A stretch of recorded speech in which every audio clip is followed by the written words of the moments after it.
ये आप लोगों के बीच बीएड का सेमेस्टर 3 BBMKU का क्वेश्चन पेपर है सिविक्स का।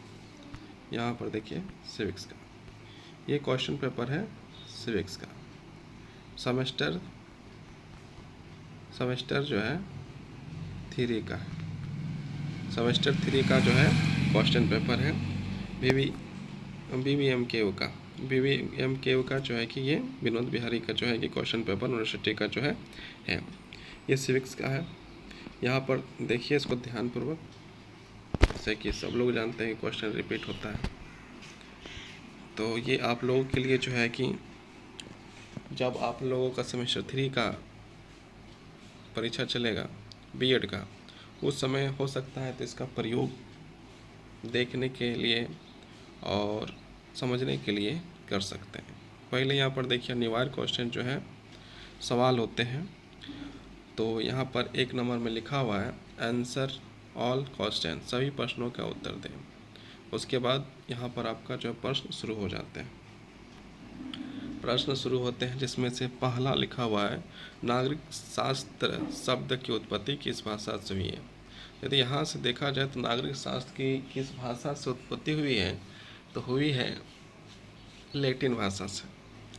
और यदि यहाँ पर इंग्लिश का क्वेश्चन देखा जाए, from which language did the word political science originate, तो यहाँ पर आपका हो जाएगा ग्रीक भाषा। तो यहाँ पर यूनिवर्सिटी के द्वारा जो है जो लिखा है नागरिक शास्त्र का इंग्लिश, तो पॉलिटिकल साइंस लिख दिया गया है, जो बिल्कुल जो है कि गलत है। नागरिक शास्त्र का सिविक्स होगा, तो ये हो सकता है कि यूनिवर्सिटी द्वारा मिस्टेक हुआ है। पॉलिटिकल साइंस का हिंदी राजनीतिक विज्ञान होता है। यहाँ पर यूनिवर्सिटी पता नहीं क्यों लिखी है, तो इस बात को आप जो है कंफर्म कर लीजिएगा।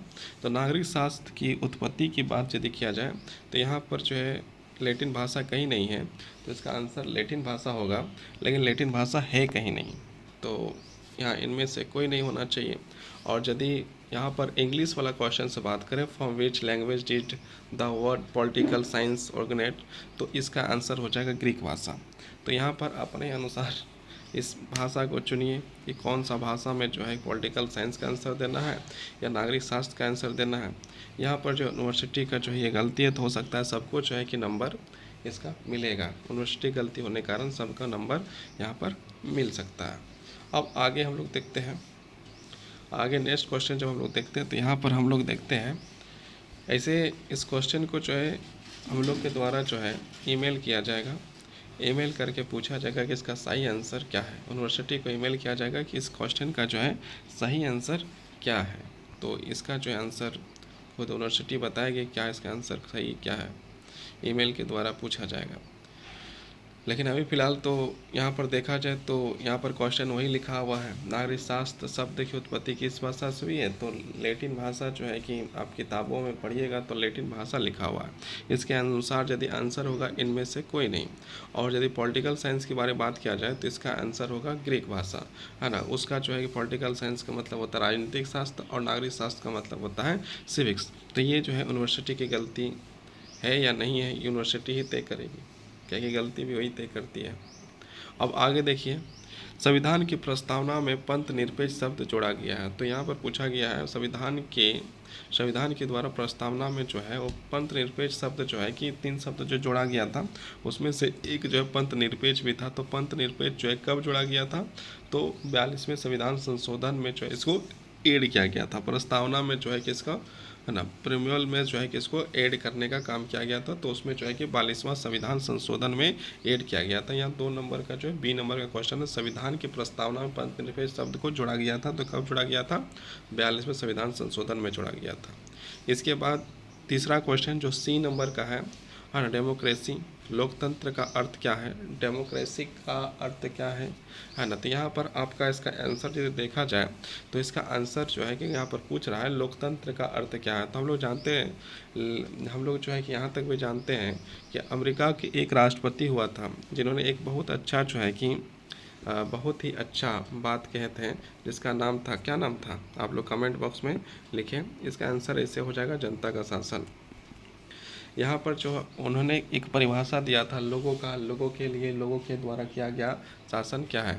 अब्राहम लिंकन के द्वारा एक परिभाषा दिया गया था जिसको कहा जाता है लोगों का, लोगों के द्वारा किया गया शासन लोकतंत्र कहलाता है। तो यहाँ पर हर जगह जब लोग हैं तो लोग जब है तो अध्यक्ष कहाँ से हो जाएगा, लोग जब हर जगह से लोग जब किया जा रहा है तो यहाँ पर अध्यक्ष कहाँ से आ जाएगा, अध्यक्ष शासन नहीं होगा, मंत्री का शासन नहीं होगा, और यहाँ उपयुक्त में सभी भी नहीं कर सकते हैं क्योंकि अध्यक्ष जो है कि ऐसा भी हो सकता है ना, कोई एक मंत्री का शासन कैसे हो सकता है ना। लोकतंत्र में सबका शासन है और जनता का शासन है, इसलिए इसका आंसर जो है कि जनता का शासन ही होना चाहिए। बाकी आप अपने अनुसार जो है कि सही आंसर चॉइस कर सकते हैं, इसमें आप जो आंसर आपको सही लगे उसको आप चॉइस कर सकते हैं। इसके बाद नेक्स्ट हम लोग बढ़ते हैं। नेक्स्ट यहाँ पर आपको पूछा गया नागरिक शास्त्र। देखिए यहाँ पर देखिए ध्यान देने वाली चीज़ जो हम बता रहे थे ना, उपयुक्त में सभी, हाँ यहाँ पर देखिए ध्यान देने वाली चीज़ जो है ना, क्या ध्यान देने वाली चीज़ है, तो यहाँ पर जो है आपको जो है कि ध्यान दीजिए एक चीज़, यहाँ पर लिखा हुआ है नागरिक शास्त्र और यहाँ पर लिखा है सिविक्स। देखिए यहाँ पर कोई गलती नहीं है, नीचे लिखा है नागरिक शास्त्र, ऊपर में लिखा है सिविक्स, है ना। तो वहाँ पर लेकिन जो है कि हम लोग क्वेश्चन को जो है कि नीचे करें तो यहाँ पर देखिए क्या लिखा हुआ था, यहाँ पर आपका जो है लिखा हुआ है नागरिक शास्त्र, है ना, नागरिक शास्त्र, यहाँ पर आपका नागरिक शास्त्र लिखा है और यहाँ पर आपका लिखा है पॉलिटिकल साइंस। तो दोनों में जो है कि यहीं पर आपको समझ में आ जाएगा कि गलती कैसे हुई, क्या गलती है।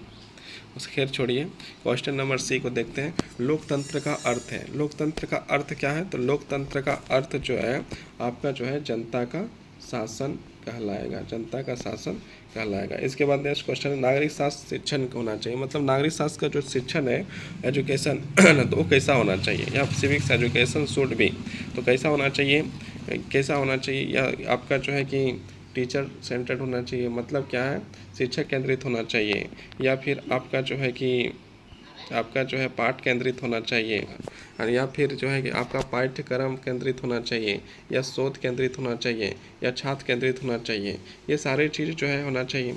तो यहाँ पर जो है जितना भी शिक्षा होता है वो आपका जो है कि स्टूडेंट सेंटर होता है, मतलब क्या होता है, जो भी आज का शिक्षा है वो आपका छात्र केंद्रित होना चाहिए, सब जितना है छात्र केंद्रित ही होना चाहिए। अब हम लोग आगे बढ़ते हैं, आगे बढ़ते हैं और लास्ट का जो है कि हम लोग जो है कि क्वेश्चन यहाँ पर है कि पाठ सहगामी क्रिया की उपयोगिता क्या है, तो ये नागरिक शिक्षण है, नैतिक गुण है, या आवश्यकता के पूर्ति है। तो यहाँ पर इसका आंसर हो जाएगा, इसका आंसर ऑल ऑफ दिस हो जाएगा, मतलब इनमें से सभी। और ये आपका जो है कि ऑब्जेक्टिव क्वेश्चन समाप्त होते ही आपका सेकंड ग्रुप स्टार्ट होगा, ग्रुप बी में क्या है, निम्नलिखित में से किन्हीं दो प्रश्नों का उत्तर दें। दो प्रश्न का उत्तर देना है। पहला प्रश्न आपका है भारतीय प्रजातंत्र की चुनौतियाँ क्या क्या हैं। दूसरा सवाल है समानता से आप क्या समझते हैं। चौथा क्वेश्चन है नागरिक शास्त्र में उपलब्धि परीक्षण के उद्देश्यों का वर्णन करें। पाँचवा सवाल है नागरिक शास्त्र शिक्षण में शिक्षण अधिगम सामग्री की उपयोगिता का वर्णन करें। और अब यहाँ पर हम लोग जाएंगे ग्रुप सी में है निम्नलिखित में से किन्हीं दो प्रश्नों का उत्तर दें। राज्य का अर्थ बताते हुए उसके तत्व व प्रकृति बताइए।